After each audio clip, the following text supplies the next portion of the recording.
أرسله بالحق بشيرا ونذيرا وداعيا إلى الله بإذنه وسراجا منيرا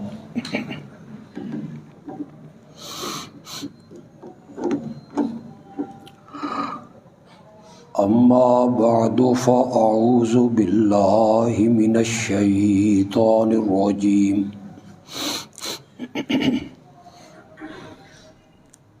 بسم الله الرحمن الرحيم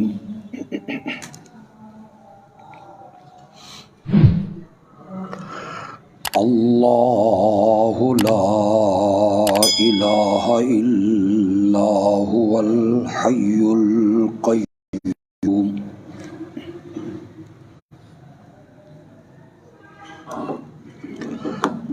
لا تأخذه سنة ولا نوم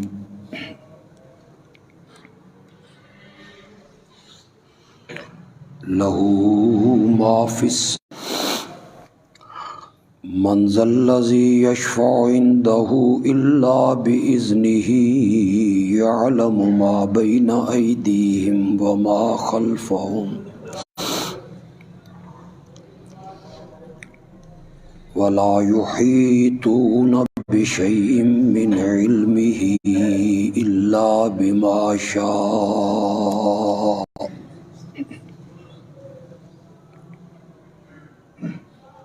وسع كرسيه السماوات والأرض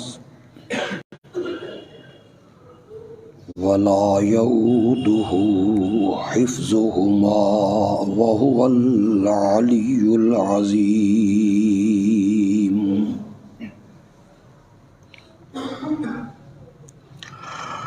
اللهم صل على محمد وعلى آل محمد كما صليت على إبراهيم وعلى آل إبراهيم إنك حميد مجيد اللهم بارك على محمد وعلى آل محمد كما باركت على إبراهيم وعلى آل إبراهيم إنك حميد مجيد. تھوڑا سا بڑھائیں.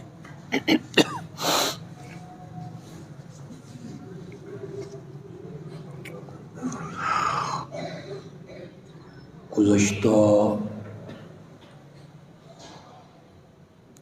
کچھ خطبات میں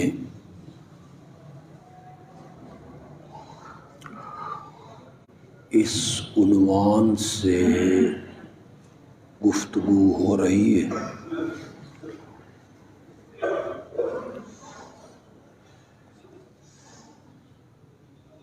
اللہ کی ذات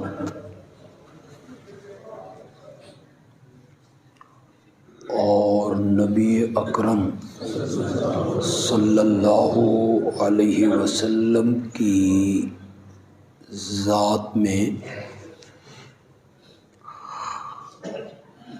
اللہ کی صفات اور نبی محترم صلی اللہ علیہ وسلم کی صفات میں فرق ہے.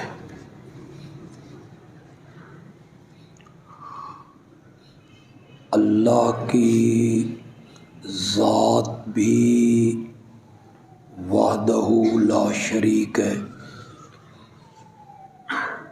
اور اللہ کی صفات بھی وحدہ لا شریک ہے.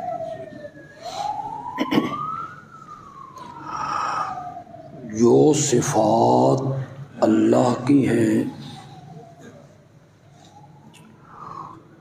وہ صفات نبی اکرم صلی اللہ علیہ وسلم کی نہیں ہیں۔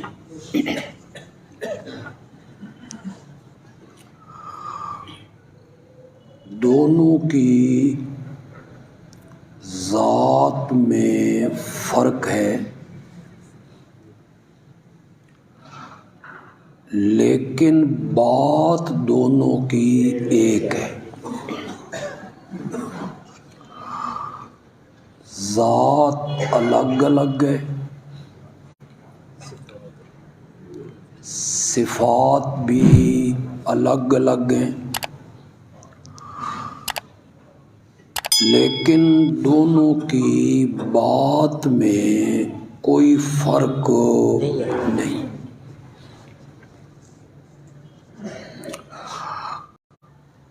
جو بات اللہ کی ہے اسی کو نبی اکرم صلی اللہ علیہ وسلم کی زبان سے بیان کروایا گیا۔ من یطع الرسول فقد اطاع اللہ،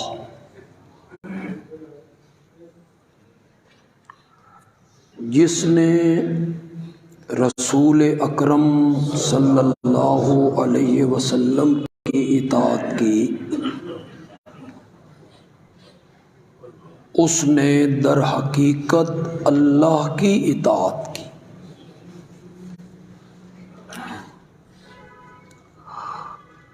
ذات اور صفات میں فرق ہے، لیکن دونوں کی اطاعت کرنے میں کوئی فرق نہیں۔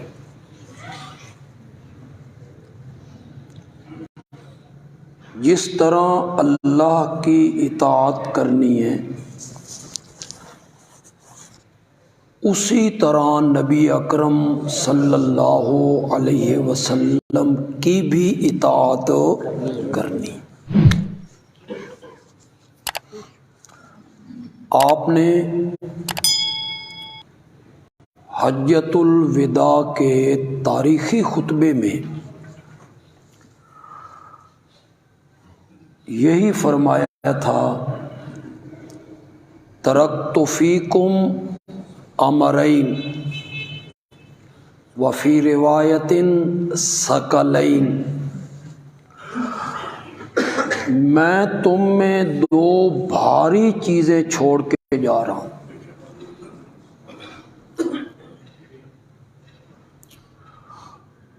اگر انہیں مضبوطی سے پکڑ رکھو گے کبھی گمراہ نہیں ہوو گے۔ کتاب اللہ، ایک اللہ کی کتاب چھوڑ کے جا رہا ہوں، وسنتی، اور ایک اپنا طریقہ، اپنی سیرت اور اپنا نمونہ چھوڑ کے جا رہا ہوں۔ قرآن نے جگہ جگہ اس کو بیان کیا، اطیعوا اللہ و اطیعوا الرسول،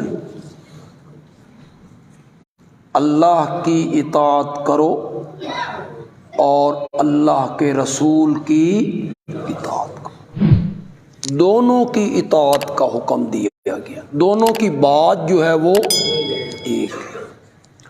بلکہ جو لوگ نبی اکرم صلی اللہ علیہ وسلم کی اطاعت نہیں کرتے، اس سے منہ موڑتے ہیں، روح گردانی کرتے ہیں، انکار کرتے ہیں، رب انہیں مومن ماننے کے لیے بھی تیار نہیں ہے۔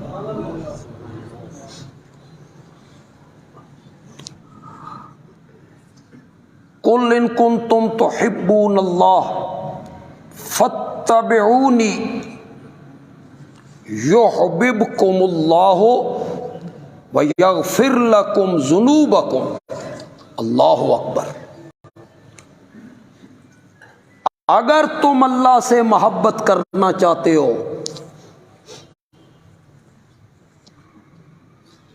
فَاتَّبِعُونِی، اس کا ایک ہی طریقہ ہے کہ میری پیروی کرو۔ یہ دراصل یہودیوں کو کہا جا رہا ہے۔ یہودیوں کے علماء پروپیگنڈا کرتے تھے کہ ہم اللہ کے پیارے ہیں، اللہ سے محبت کرتے ہیں، اللہ ہم سے محبت کرتا ہے۔ وہ کہتے تھے نحن ابناء اللہ و احباؤہ، ہم اللہ کے بیٹے ہیں یعنی اس کے پیارے ہیں۔ یہودیوں کا یہ دعویٰ تھا کہ ہم اللہ کے محبوب ہیں، اللہ ہم سے محبت کرتا ہے۔ اللہ نے اپنے پیارے پیغمبر کی زبان مقدس سے اعلان کروایا، آپ کہیں اگر تم اللہ سے محبت کرنا چاہتے ہو تو اس کا ایک ہی طریقہ ہے کہ مجھ محمد مصطفیٰ کے پیچھے چلو۔ فاتبعونی، میری اتباع کرو، میری پیروی کرو۔ اس کے دو فائدے ہوں گے، یحببکم اللہ، اللہ تم سے محبت کرنے لگے گا، ویغفر لکم ذنوبکم، اور تمہارے گناہوں کو معاف کر دے۔ اس سے اگلی آیت میں فرمایا قل اطیعوا اللہ، میرے پیغمبر یہ بھی کہو اللہ کی اطاعت کرو، اللہ کے رسول کی اطاعت کرو، فإن اللہ لا يحب الکافرین، اللہ کافروں سے محبت نہیں کرتا۔ تو جو اطاعت سے منہ موڑیں گے اللہ اور اللہ کے رسول کی، اللہ انہیں مومن ماننے کے لیے تیار نہیں۔ سورۃ نساء میں کہا، بڑا لمبا واقعہ ہے، میں اس طرف نہیں جانا چاہتا کہ میرا اصل موضوع رہ جائے گا۔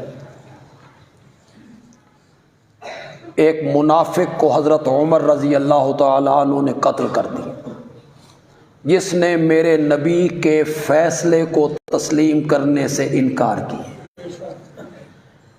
اور آقا کے فیصلے کے بعد وہ اپنے عالم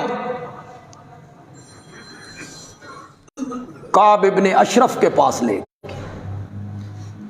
حضرت عمر کے دربار میں یہ بات پہنچی تو انہوں نے تلوار سے اس کا فیصلہ، ہاکذا اقضی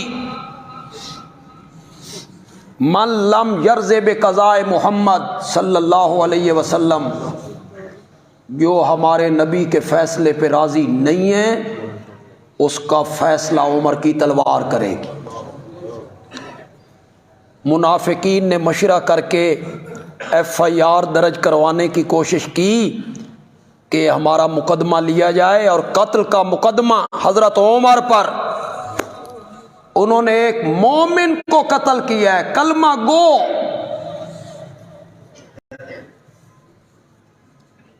اس کے لیے وہ دربار نبوی میں آئے، قرآن نے اس واقعے کو بیان کیا، اور قرآن نے کہا فلا وربک لا یؤمنون حتی یحکموک فیما شجر بینہم۔ انداز تو ذرا دیکھی، مزہ ہی آ گیا۔ رب تو وہ سب کا ہے، الحمدللہ رب العالمین، قل اعوذ برب الناس، رب تو وہ سب کا ہے، لیکن یہاں جو خطاب کیا نا اس میں اللہ نے کہا فلا وربک، میرے پیارے پیغمبر تیرے رب کی قسم ہے۔ وہاں صرف نبی پاک کو رکھا، تیرے رب کی قسم ہے، لا یؤمنون، وہ مومن نہیں ہو سکتے، حتی یحکموک، یہاں تک کہ آپ کو حاکم مانے، فیصل مانے، جج مانے۔ فی ما شجر بینہم، ان اختلافات میں جو ان کے مابین پھوٹ پڑے، شجرہ ان کے مابین جو اختلاف پھوٹ پڑے ان میں آپ کو جج مانے، حتی یحکموک فی ما شجر بینہم، پھر ایک کے خلاف تو فیصلہ ہونا ہے، ایک کے حق میں ہونا ہے۔ قرآن نے کہا صرف یہ نہیں کہ فیصلہ مانے، اپنے دل میں تنگی بھی محسوس ہو نہ کریں، وَيُسَلِّمُوا تَسْلِيمًا، اور اس کے سامنے سر تسلیم خم کر۔ قرآن انہیں مومن ماننے کے لیے تیار ہی نہیں جو میرے نبی کے فیصلے کو نہ مانے۔ میں یہی بات آپ کو سمجھا رہا ہوں، اللہ اور اللہ کے نبی کی ذات الگ الگ ہے، صفات بھی الگ الگ ہیں، لیکن دونوں کی بات کیا ہے؟ ایک۔ اللہ کی بھی اطاعت کرنی ہے اور اللہ کے رسول کی بھی اطاعت کرنی ہے۔ اطاعت رسول سے یہ نہیں کہ ہمارے لیے قرآن کافی ہے، سازش ہے، یہ کوئی بخارا سے نکلا، کوئی اس علاقے سے نکلا، کوئی ترکی سے نکلا، انہوں نے یہ کتابیں مرتب کہتے پیش کرتے ہیں، یہ سب الترغیب و ترہیب میں ہیں۔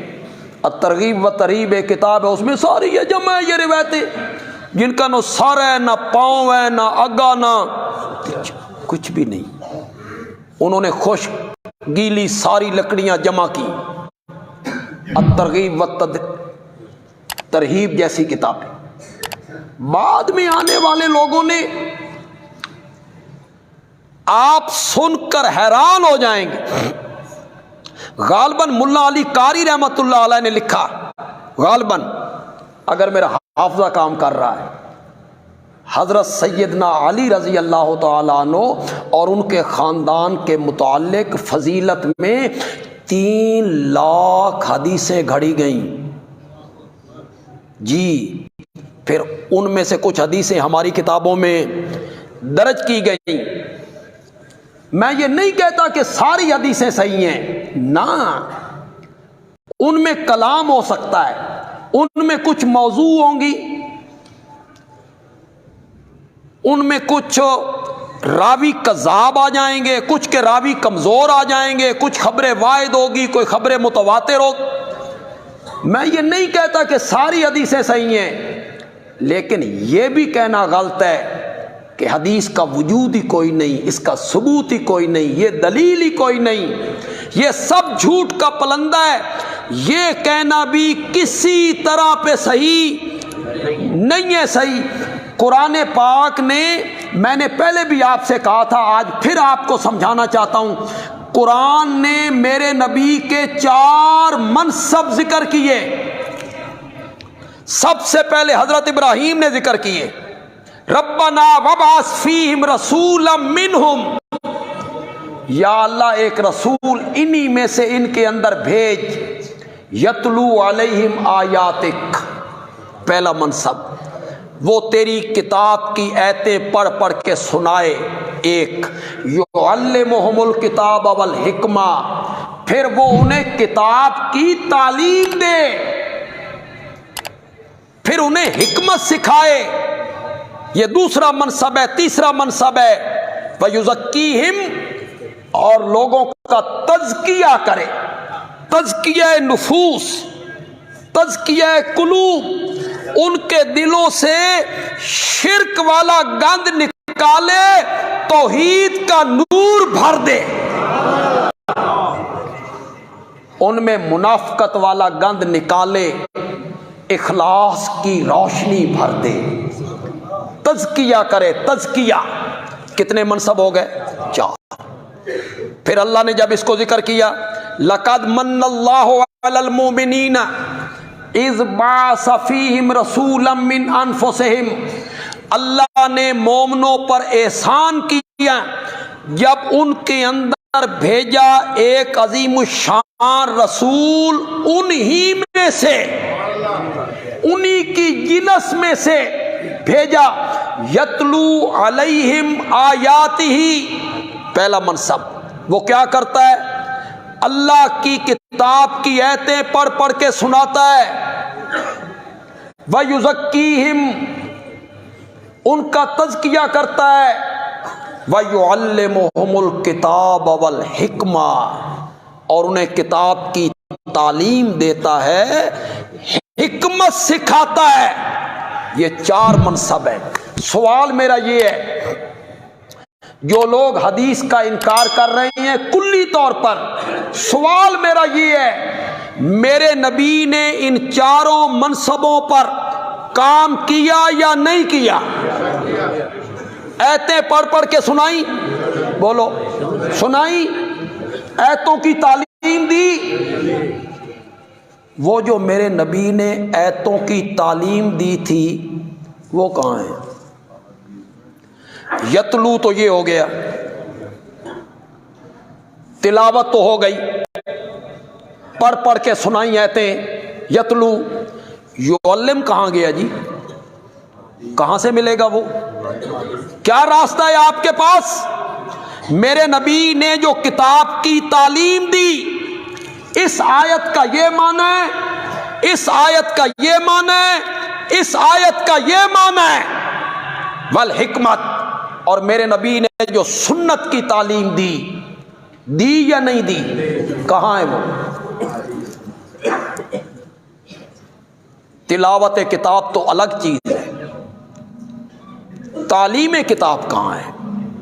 تعلیم حکمت کہاں ہے؟ معلوم ہوتا ہے کہ قرآن کے علاوہ کوئی اور چیز بھی ہے جس میں کتاب کی تعلیم دی گئی ہے، سکھایا گیا ہے، اس لفظ کا یہ معنی ہے، اس آیت کا یہ معنی ہے۔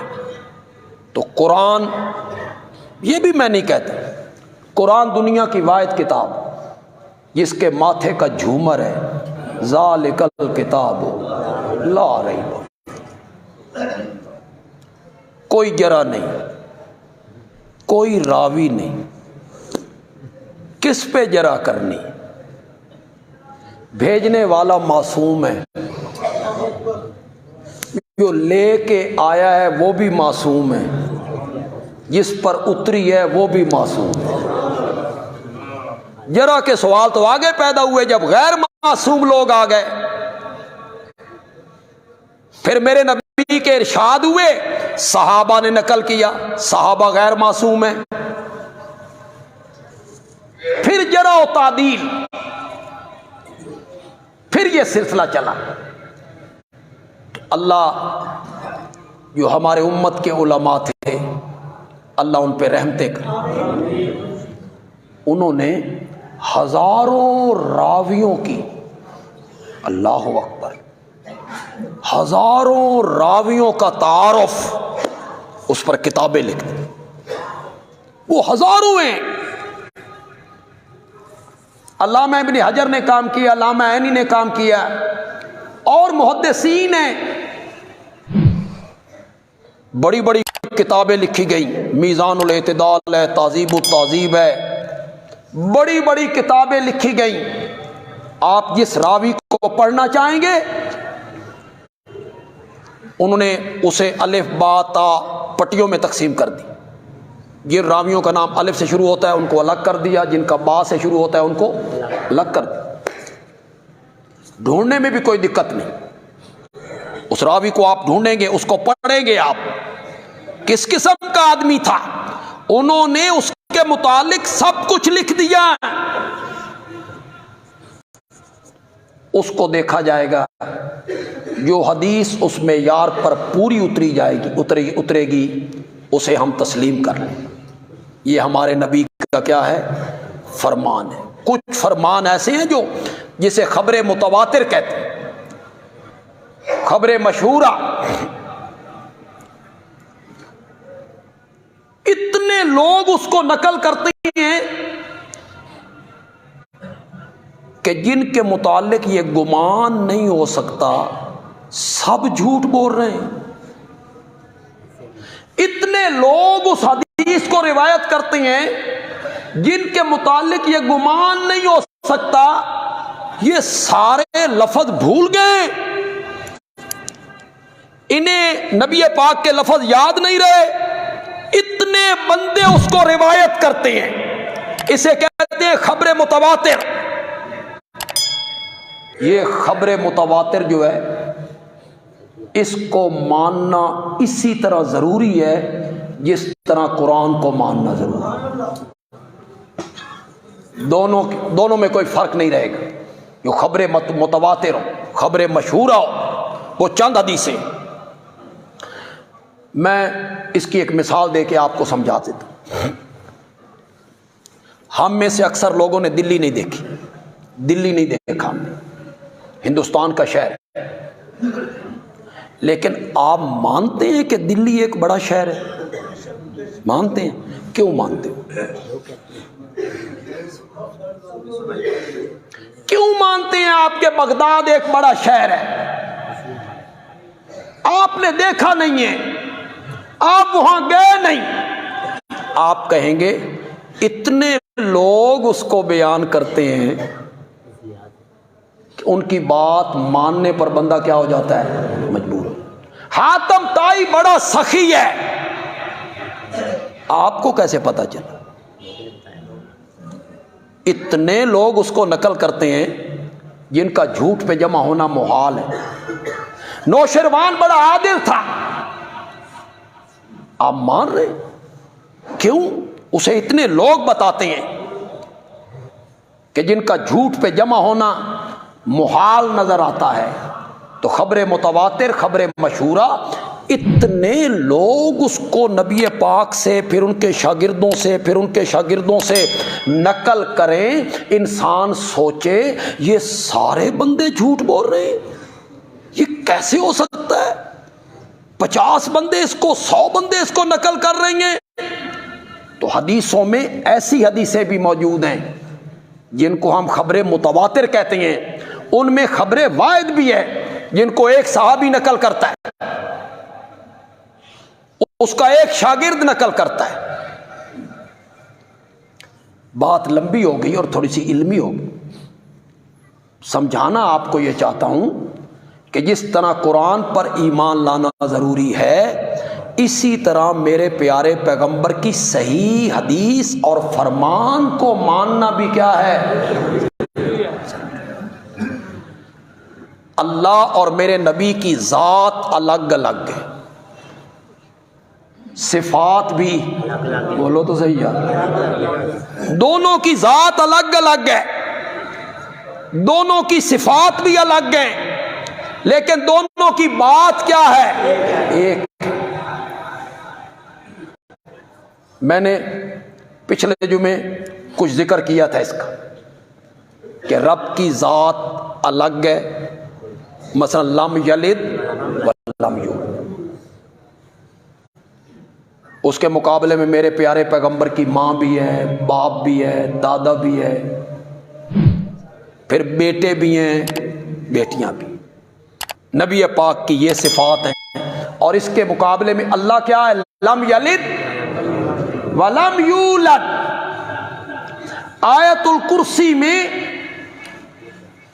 جب رب نے شروع میں اپنی الوہیت کا ذکر کیا، اللہ لا الہ الا ہو،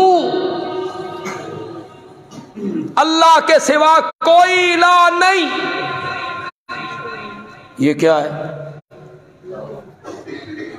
دعویٰ. یہ اللہ نے کیا کیا ہے؟ دعویٰ.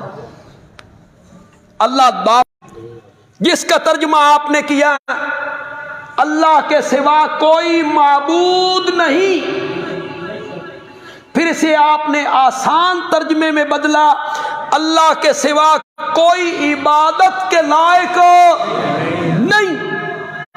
پھر آپ کو کیا پتا ہے کہ پوجا کیا ہوتی ہے؟ آپ تو ہندی نہیں جانتے. آپ کو کیا پتا ہے کہ پرستش کیا ہوتی ہے؟ آپ تو فارسی نہیں جانتے. آپ کو کیا پتا جانتا ہے عبادت کیا ہوتی ہے؟ عبادت تو عربی ہے اور آپ عربی. میرے نبی نے جب پہلے دن اعلان کیا تھا قولوا لا الہ تفلحوا، مکے کے لوگوں ایک کلمہ پڑھ لو دنیا آخرت میں کامیاب ہو جاؤ گے، لا الہ. اس کا جواب کیا آیا تھا؟ پتھروں کی بارش ہو. میرے نبی خون میں نہا گئے.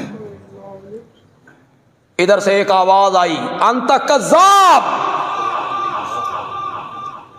ایک دوسری آواز اٹھی انت مجنون، کسی نے کہا انت شاعر، کسی نے کہا انت ساحر، جادوگر ہے. گلے میں رسیاں، راستے میں کانٹے، وطن سے بے وطن کرنے کی تدبیریں، قتل کے مشورے، بدر، احد، خندق، جنگیں، لڑائیاں. پوچھنا میں آپ سے یہ چاہتا ہوں میرے نبی کی دعوت کیا تھی؟ اس میں کہیں تھا کہ جو 360 بت تم نے بیت اللہ میں رکھے ہوئے ہیں ان کے سجدے نہ کرو؟ تھا؟ کوئی نہیں تھا. اس میں کہیں تھا اللہ کے سوا نظر و نیاز کے لائق کوئی نہیں؟ تھا؟ کوئی نہیں. جنہیں تم پکارتے ہو نا وہ پکار کے لائق نہیں، وہ پکارے سنتے نہیں، وہ مشکل کشا نہیں، وہ حاجت روا نہیں، وہ عالم الغیب نہیں، وہ نفع نقصان کے مالک نہیں. تھا؟ پھر انہیں تکلیف کیوں ہوئی؟ میرا نبی ان کے ٹھاکروں کا نام نہیں لیتا. میرے پیارے پیغمبر یہ بھی نہیں کہتے ان کے سجدے نہ کرو، ان کی نیازیں نہ دو، ان کو مت پکارو. پھر انہیں تکلیف کیوں ہوئی؟ تکلیف اس لیے ہوئی کہ وہ عربی دان تھے، عربی ان کی مادری زبان تھی، ان کو الہ کے معنی کا پتہ تھا. الہ کون ہوتا ہے؟ الہ میں کون کون سی صفتیں ہوتی ہیں انہوں نے دیکھا. آگے الہ ہے، پیچھے لا ہے. اللہ کے ساتھ بچا ہے تو صرف اللہ. انہوں نے سمجھ آ گئی اس کلمے دا مطلب اے وے جڑے 360 بیت اللہ چ رکھے ہوئے نا انہوں دے پلے. ان کو سمجھ آ گئی. عربی دان تھے. ہم ہیں اردو جاننے والے، پنجابی، پشتو، سندھی. ہم لا الہ الا اللہ بھی پڑھتے رہتے ہیں، قبروں پہ سجدے بھی کرتے ہیں. ہم لا الہ الا اللہ بھی پڑھتے رہتے ہیں، غیر اللہ کے نام کی نظریں، نیازیں، چڑھاوے دیتے ہیں. ہم لا الہ الا اللہ بھی پڑھتے رہتے ہیں، مدد کے لیے نیک بندوں کو، انبیاء اولیاء کو مشکل کشا سمجھ کے پکارتے رہتے ہیں. پوچھا جائے تو وہ کہتے ہیں الہ تو ہم اللہ کو مانتے، ہم کوئی انہیں الہ مان رہے ہیں. کیسے لوگوں کو سمجھایا جائے جب خود علماء کو پتہ نہ ہو الہ کون ہوتا ہے؟ قرآن نے الہ کی صفتیں کیا ذکر کی؟ جب خطباء تک کو پتہ نہ ہو، عبادت کے مفہوم کا علم نہ ہو. کتنے بڑے بڑے مفکر، مدبر، مفسر، مذہبی اسکالر، ان سے پوچھا جائے عبادت کی تعریف کیا ہے، وہ کہتے ہیں انتہائی درجے کا خشوع، انتہائی درجے کی عاجزی، انتہائی درجے کا تذلل۔ میں نے کہا یہ تو کوئی جامع تعریف نہیں، جو خشوع، جو عاجزی سجدے میں پائی جاتی ہے اسی طرح کی عاجزی زکوٰۃ دینے میں پائی جاتی ہے، یہ کیسی تعریف ہے؟ جو عاجزی بیت اللہ کے طواف میں پائی جاتی ہے وہی عاجزی روزہ رکھنے میں پائی جاتی ہے، یہ تو کوئی جامع تعریف نہ ہوئی۔ جامع تعریف یہ ہے جو علامہ ابن قیم رحمۃ اللہ علیہ نے مدارج السالکین میں کی، اور خدا کی قسم عین قرآن کے مطابق کی۔ میرے پاس اتنے دلائل ہیں اس تعریف کے، بھرا پڑا ہے قرآن۔ یہاں میں نے معاویہ مسجد میں سن 1998 میں 97-98 کی بات ہے، میں نے مسئلہ الہ پر درس قرآن دیے تھے 40 درس، جس میں الہ کا میں نے مفہوم سمجھایا تھا۔ اس وقت یہ موبائلوں والی مصیبتیں کونی تھیں، وہ کیسٹوں میں ریکارڈ ہوتا تھا، ویڈیو نہیں آڈیو، وہ محفوظ ہیں 40 درسوں میں۔ وہ جو 40 درسوں میں نے اس کو بیان کیا، اگر آپ توجہ کریں تو میں آپ کو 5 منٹ میں نہ سمجھا دوں، وہ سارے 40 گھنٹوں والے درس صرف 5 منٹوں میں۔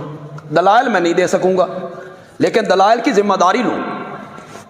یہ نہیں ہے کہ میرے پاس اس کے دلائل نہیں ہوں، دلائل کے سوا بات کرنا تو بے عقلی ہے، دلائل کے ساتھ بات کرنی چاہیے۔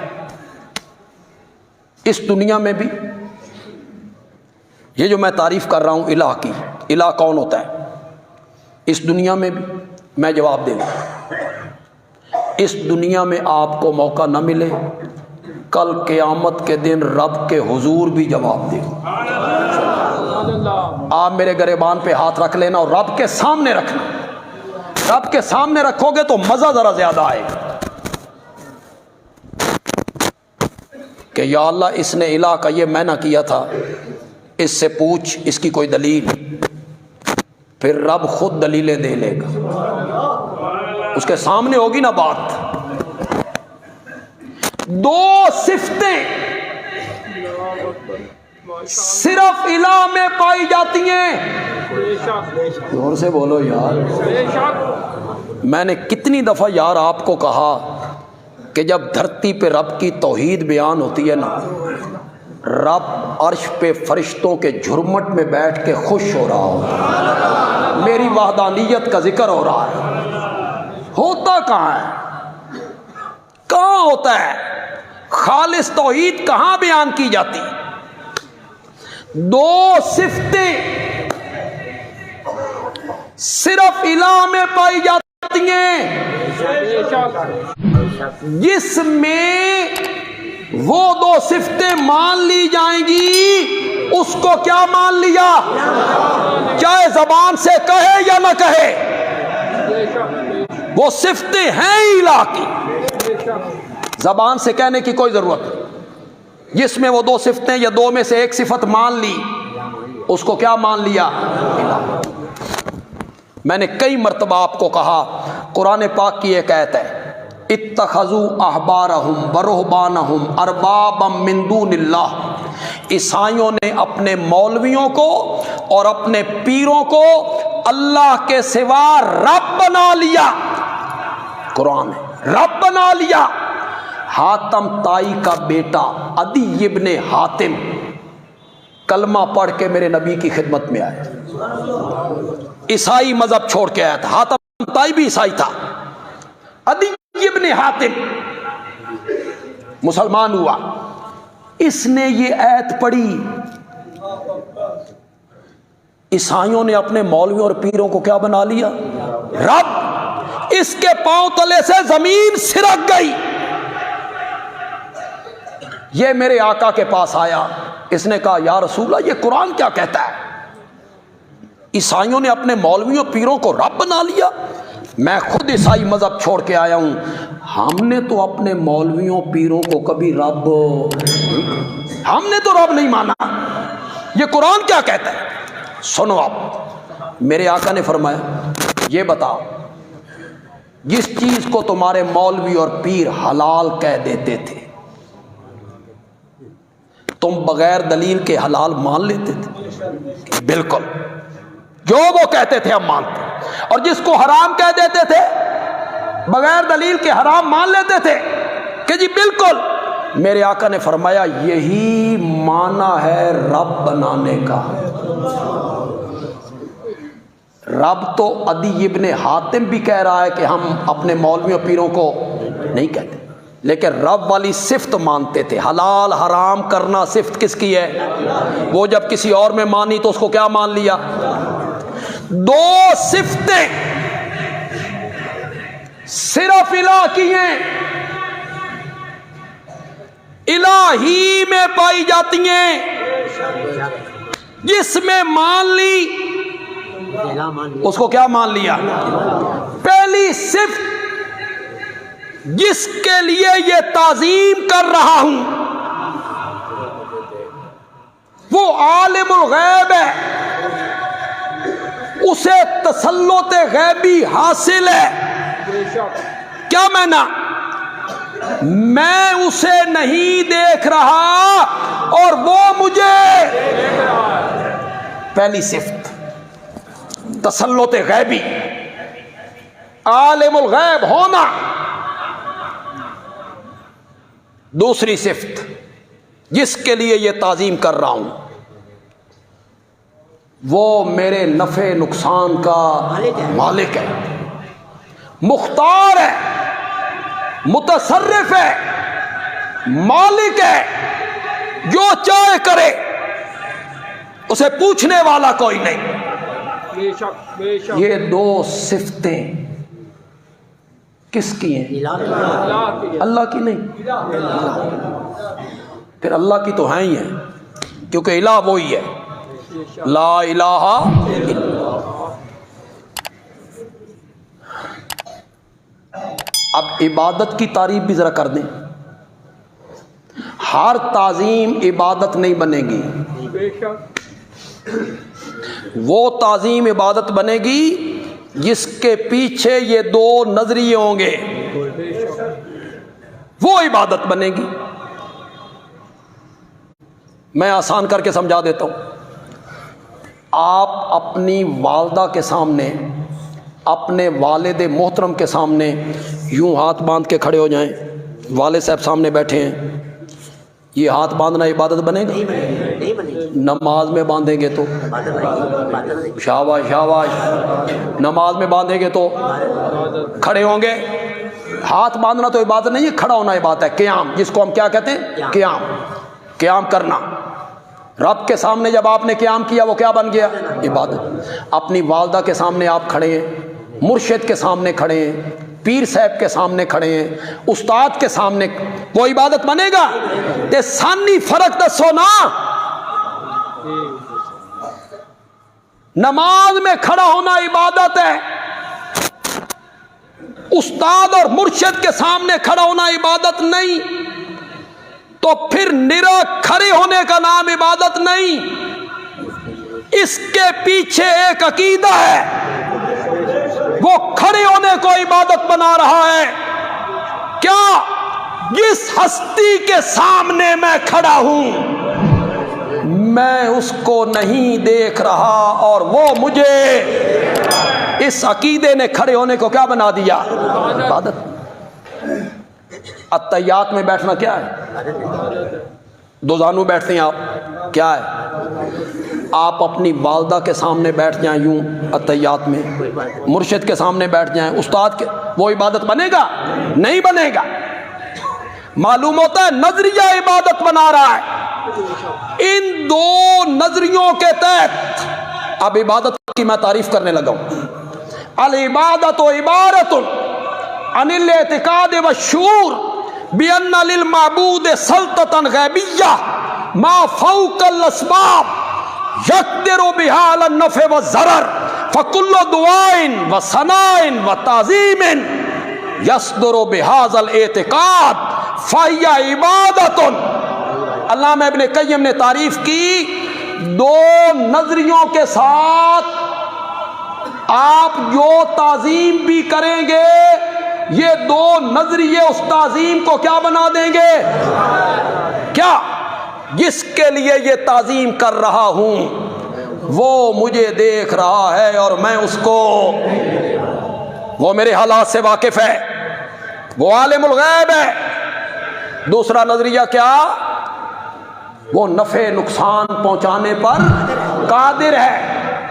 یہ دو عقیدوں کے ساتھ آپ کوئی تعظیم کریں گے، یہ عقیدے اس تعظیم کو کیا بنائیں گے؟ حجر اسود کو چومنا کیا ہے؟ اور بیٹے کو چومنا، فرق دسو، فرق بتائیں نا۔ یہ لوگ جو قبروں کو چومتے ہیں، مزاروں کو چومتے ہیں، چوکٹوں کو چومتے ہیں، وہ ہمیں کہتے ہیں تسی اپنے پتروں نو چومو تے او بدعت نہیں، اے پتر تے میں آکھیا، وہ تو کچھ اور کہتے ہیں، وہ میں یہاں کہہ بھی نہیں سکتا، میں ممبر رسول پہ ہوں۔ تسی چومو او عبادت نہیں، ہم چوکھٹ اور قبر کو چومیں تو وہ تم کہتے ہو یہ شرک ہے، بدعت ہے۔ میں نے کہا ہاں، جب بیٹے کو چومتے ہیں تو یہ دو نظریے ذہن میں نہیں ہوتے، اور جب مزار اور چوکھٹ کو چومتے ہیں تمہارے ذہن میں یہ نظریہ ہوتا ہے صاحب مزار ہمیں، اس عقیدے نے اس چومنے کو کیا، حجر اسود کے چومنے کو عبادت کس نے بنایا تھا؟ اسی عقیدے نے تو عبادت بنایا تھا۔ نہ کھانا عبادت بن گیا، کمال نہیں ہوگی؟ ایک آدمی صبح سے لے کے سحری سے لے کے، غیر مسلم ہے، سحری سے لے کے شام تک کوئی نہیں کھاتا، اس کو آپ کہتے ہیں بھوک نال مردہ پیا، اس کی عبادت نہیں بنتی۔ اور ایک مسلمان سحری کر کے سارا دن نہیں کھاتا، اس کا نہ کھانا کیا بن گیا؟ نہ کھانا عبادت ہے، نہ کھانا نہیں، اس کے پیچھے ایک نظریہ ہے، ایک نظریہ ہے۔ بیساکھ کا مہینہ ہے، گرمی ہے، گندم کی کٹائی کرنی ہے، یہ جٹ زیادہ سا مہینہ، پسینے میں شرابور ہے، دھوپ ہے، روزے سے ہے، زور کے وقت گھر آیا، کمرے میں مشروبات بھی، ماکولات بھی، ٹھنڈا پانی بھی، شربت بھی، پھل بھی، یہ روزے سے ہے، کوئی دیکھنے والا نہیں ہے، دروازے بند، کھڑکیاں بند، پیے گا؟ کھائے گا؟ نہیں کھائے گا۔ کیوں؟ اس کا عقیدہ ہے جو رب چٹیل میدان میں دیکھتا تھا وہ بند کمروں میں بھی دیکھ رہا ہے۔ اس عقیدے نے نہ کھانے کو کیا بنایا؟ یہ عبادت کی تعریف میں نے جو کی ہے یہ جامع تعریف، ایک ایک فرد پر، یہ ایک ایسی کلی ہے جو اپنی تمام جزیات پر صادق آتی۔ یہ میں نے تھوڑے سے منطق کے لفظ بول دی۔ عبادت کی تعریف جو میں نے کی یہ ایسی ایک کلی ہے جو اپنی تمام اقسام پہ کیا آتی ہے؟ صادق۔ زکوٰۃ دینے پر، روزہ رکھنے پر، حج کرنے پر، طواف کرنے پر، جانور ذبح کرنے پر، نظر دینے پر، نیاز دینے پر، پکارنے پر۔ بس میں اس پر صرف ایک دلیل پیش کروں گا، اور چونکہ وقت بھی نہیں ہوتا، لیکن میرے پاس بے شمار دلائل ہیں قرآن کی۔ میں نے خطبات بندیالوی کی پہلی جلد میں اس پر گفتگو کی، اور اس پر میں نے یہ سارے دلائل لکھے ہیں، اس میں یہ جتنے دلائل اس پر میں صرف ایک دلیل پیش کرنا چاہتا ہوں سورۃ طٰہٰ سے۔ یہ سورۃ طٰہٰ ہے، 16واں پارہ ہے، اس کی آیت نمبر ہے 6۔ جو آپ کوئی نئے آئے ہیں وہ گھروں میں بے شک جا کے ترجمہ دیکھیں، اور جس عالم کا ترجمہ ہو وہ دیکھ لیں، قطع نظر دیوبندی، بریلوی، اہل حدیث، شیعہ، کسی عالم کا ترجمہ ہو، آپ کے گھر میں ہو، آپ اٹھائیں سورۃ طٰہٰ آیت نمبر 6۔ لیکن تھوڑا سا آپ بھی مجھے بتائیں گے، یہ جو آیت میں نے پڑھی ہے، میں نے ترجمہ کیا ہے، اس میں رب کی کون سی صفت کا ذکر ہو رہا ہے؟ دو صفتیں ہیں نا، کون سی؟ لہو ما فی السماوات وما فی الارض وما بینہما وما تحت الثری، اسی کا ہے لہو، اسی کا ہے۔ یار یہ اسی کا پہ تو ذرا غور کرو یار، اسی کا ہے خلقن، علامہ آلوسی نے کہا رول معنی میں، اسی کا ہے خلقن و ملکن و تدبیرن و تصرفن و اختیارن و احیان و اماتتن، پیدا کرنے کے لحاظ سے اسی کا ہے، ملک کے لحاظ سے اسی کا ہے، تدبیر کے لحاظ سے اسی کا ہے، اختیار کے لحاظ سے اسی کا ہے، پیدا کرنے کے لحاظ سے اسی کا ہے، مارنے کے لحاظ سے اسی کا ہے۔ جو کچھ آسمانوں میں ہے، جو کچھ زمین میں ہے، جو کچھ آسمان و زمین کے درمیان ہے، اور جو کچھ گیلی مٹی کے نیچے ہے، سب اسی کا ہے۔ کون سی صفت آ گئی؟ شاباش، مالک، مختار، متصرف، قادر، نفع نقصان کا مالک، ہر چیز میری ہے، پہلی صفت آ گئی۔ وَإِن تَجْهَرْ بِالْقَوْلِ، اگر تو بلند آواز سے بات کرے کیا فائدہ، کیا فائدہ؟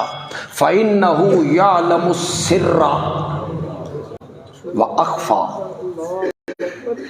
وہ اللہ تو جانتا ہے دل کے راز بھی۔ دل کے سر کس کو کہتے ہیں؟ راز۔ راز کون سا ہوتا ہے؟ جو میرے دل میں آ گیا، میرے دل میں ابھی میرے دوستوں کو پتہ نہیں، میرے بھائیوں کو پتہ نہیں، میرے خاندان والوں کو پتہ نہیں، میری اہلیہ کو پتہ، کسی کو بھی پتہ نہیں، صرف مجھے پتہ ہے، یہ راز ہے۔